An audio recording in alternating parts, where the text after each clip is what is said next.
This is such a special place for me to be standing as I reflect on Cantor Baruch Blum. This beautiful sanctuary was built 17 years ago, and so for the last 17 years, we've celebrated so many wonderful simchas, joyous celebrations, baby namings, ufrofs, and the many, many bar and bat mitzvah celebrations. And most of the action takes place right here at this table with the Torah scroll open. And an image in my mind, and it will stay in my mind, and it's such a great blessing for me, is looking up and seeing Cantor Blum's face during all of those celebrations. His wonderful smile, there's a twinkle in his eye, and he is indicating how joyous he feels and adds so much to the celebration. He's so proud of the people who are celebrating these simchas, and it just fills all of us up with a great feeling. The first time that I remember meeting Cantor Blum, he had sideburns, and because it was a long time ago, and he was our new cantor, and we'd been here for now 48 years, and we'd had two cantors before Cantor Blum, and he was so personable and so gentle and kind that that left a big impression on us. Of course, all of my memories date back to my entire life. He was hired within months of my birth, and so he is synonymous with Temple Beth Israel. Any memories I have of growing up in religious school include Cantor Blum. Yeah, Cantor Blum is just a supremely talented teacher. I obviously had experiences with him throughout my life, but fairly recently, for my kids' B'nai Mitzvot, I chanted a Torah portion, and he was my trainer for that. And he had a great sense of what to do. He said, look, you have X amount of days before the event. Every day, just take a phrase of maybe 3 words, do it over and over and over, learn it, and then do more the next day. If you do it in chunks like that, you'll learn it. And it was a great insight, and it made it extremely easy for me. So the cantor is very deceptive, actually, because he sits up there and he has this nice smile, and we all think about how wonderful he is, and he always seems so calm. But when he's teaching you how to read Hebrew, if you screw up a vowel, forget it. You gotta go back, and you gotta do it again. His Hebrew is so incredibly perfect. And he really expects that of us because he wants us to know what we're reading and why we're reading it. And I really respect him for that, but it's just, you'd never know unless you actually were sitting there and learning with him.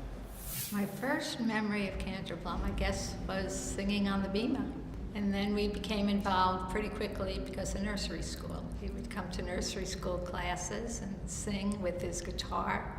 Kids loved it. I get to see the cantor teaching the children all the time, but one of the things we always ask him to do is leading up to each class's Friday night service to do a run-through or rehearsal with them.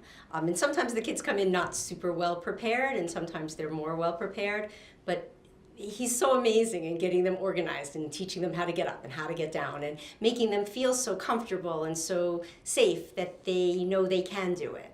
So that in the end they really perform more beautifully than we ever could have imagined. I'm learning my Haftarah with him, and I find him to be a patient and wonderful and very precise man when he teaches.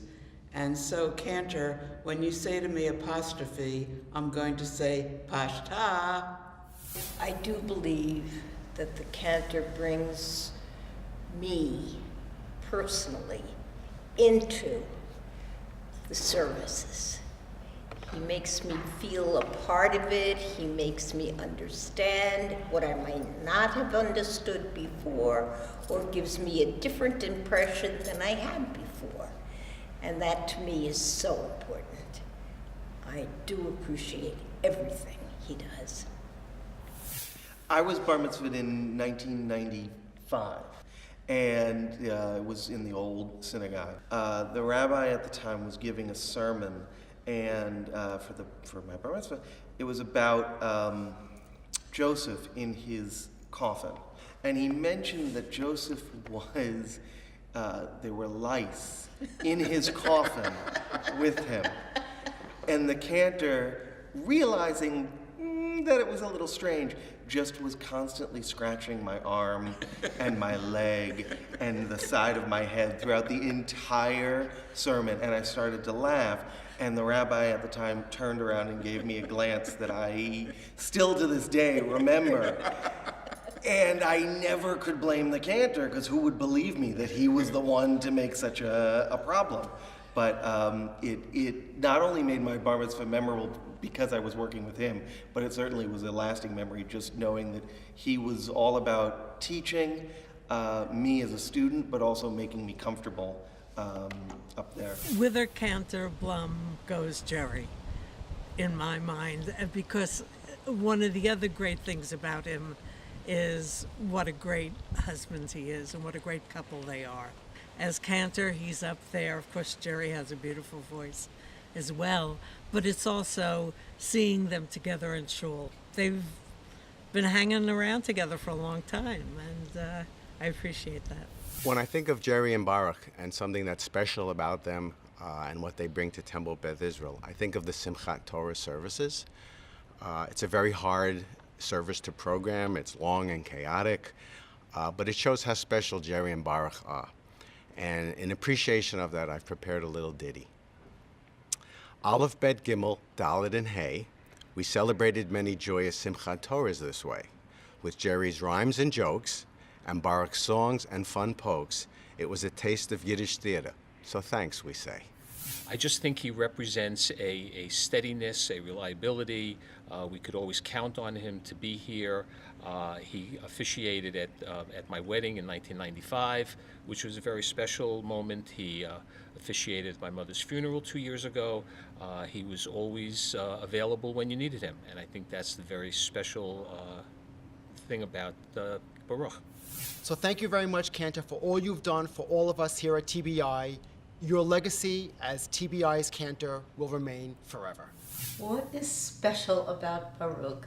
Well, basically everything is special about Baruch. He's a special guy. He's a man of infinite patience. Infinite patience when it comes to his B'nai Mitzvah students.